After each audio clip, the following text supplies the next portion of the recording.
Bonsoir et bienvenue dans Une minute un livre. Je vous parle ce soir de cet ouvrage Qui sème le vent récolte la tapette, une histoire des groupes de libération homosexuelle en France de 1974 à 79 de Mathias Quéré aux éditions Time Party 2018 et donc notamment un ouvrage accessible en ligne.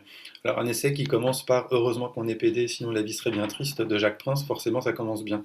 Donc un essai qui revient de manière historique, sociologique et politique sur l'histoire des droits homosexuels, avec un focus ici sur les années 70, une période phare qui succède bien évidemment à des faits antérieurs qu'il faudrait rappeler, mais là l'objectif c'est de se focaliser sur ces dates. Donc une période pour la mobilisation, le militantisme, la formation de groupes aux évolutions complexes, avec pour objectif de lutter contre les répressions et le fascisme homophobe.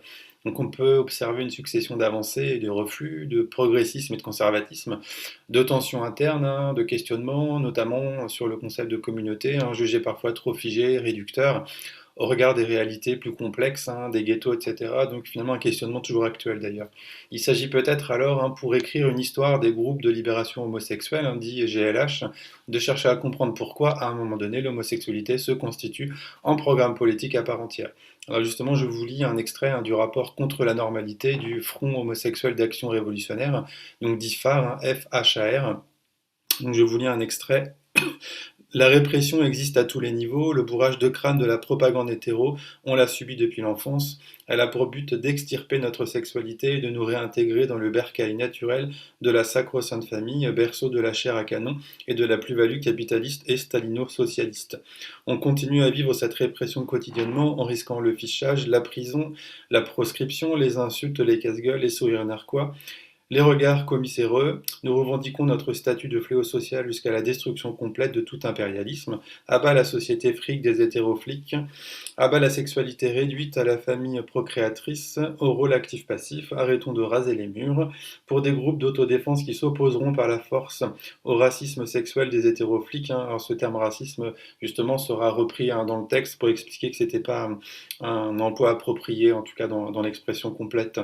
Et enfin, pour un front homosexuel qui aura pour tâche de prendre d'assaut et de détruire la normalité sexuelle fasciste, donc phare, avril 1971. Donc justement, ce phare milite pour le renversement de stigmates, notamment des termes PD et Gwyn, vers un concept politique et outil d'émancipation. Donc c'est toujours important de voir aussi l'historique de ces termes qu'on entend encore pour expliquer un petit peu voilà, les historiques. Donc revenons sur les formes de militantisme, on ne peut pas ne pas évoquer le slogan Le privé et politique des années 70, dans le cadre des mouvements de libération des femmes, une période marquée par la répression de l'homosexualité, pas seulement policière et judiciaire, mais également sociale. On le voit, les lois sur l'excitation de mineurs à la débauche ou l'outrage public à la pudeur sont toujours en vigueur en 78, mais les condamnations finalement diminuent. Alors dans ces contextes naissent Arcadie et Le Phare qu'on a vu, donc fondés notamment par des lesbiennes et des féministes. En 75, les lesbiennes féministes définissent notamment le lesbianisme comme révolutionnaire. Je cite, une remise en question de la sexualité, donc de la société dans ce qu'elle a de plus fondamental, la famille, l'enfant, la reproduction, l'économie. Elle publie aussi la première revue lesbienne, le journal des lesbiennes féministes. Alors beaucoup de militants et militantes homo envisagent la lutte dans une logique dite réformiste. En fonction des groupes et des villes, d'ailleurs, il existe des perspectives politiques et des constructions identitaires distinctes. La notion d'identité est centrale, d'ailleurs, dans la construction politique des GLH, dont on a parlé, dans leur fonctionnement et dans leurs revendications. Si des discours divergents émergent autour de cette notion, comme le remarque Didier Ribon, c'est qu'elle n'est ni une réalité, ni un programme, ni un passé, ni un futur, ni un présent, mais un espace de contestation et de conflit politique et culturel, jamais totalement déstabilisé dans un discours unique ou unitaire d'ailleurs. Alors la lutte politique du GLH-GB prend finalement trois directions: combattre l'autorépression et valoriser la culture du coming out.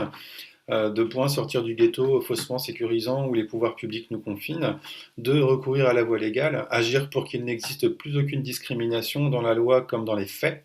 Et trois, faire de la pédagogie envers les oppresseurs et oppresseuses, c'est-à-dire se déclarer, informer, enseigner. Voilà une volonté de contre-culture du GB. Alors, on peut aussi ajouter hein, que les GLH pardon, se construisent aussi en opposition à une partie de la gauche et de l'extrême gauche. Ça, c'est un grand point hein, du document hein, qui relègue l'oppression homosexuelle au rang de lutte secondaire. Et cette absence de prise en compte conduit les militants militantes à créer un mouvement autonome refusant d'être annexé ou invisibilisé, évidemment. Donc l'émancipation sexuelle devient alors un projet politique à part entière, indissociable de la critique des normes hétéro-patriarcales. Alors en conclusion, je voulais vous lire justement quelques mots de Mathias qui me paraissent complètement pertinents pour recontextualiser encore. Alors, c'est malgré tout l'image d'une communauté homosexuelle principalement tournée vers la fête et la décadence qui s'impose dans l'imaginaire collectif. L'écho de sa mobilisation, de son organisation et de ses luttes, il y a maintenant près de 40 ans, ne nous parvient plus que sous la forme d'un faible murmure. Il nous appartient donc aujourd'hui de l'amplifier et de lui redonner toute sa place dans l'histoire. Voilà. Je trouve aussi important de revenir un petit peu sur toute cette contextualisation nécessaire et essentielle. Je vous souhaite une bonne lecture, une bonne découverte. Voilà, vous pouvez retrouver l'ouvrage hein, sur les éditions Time Party. Voilà, bonne lecture, à bientôt.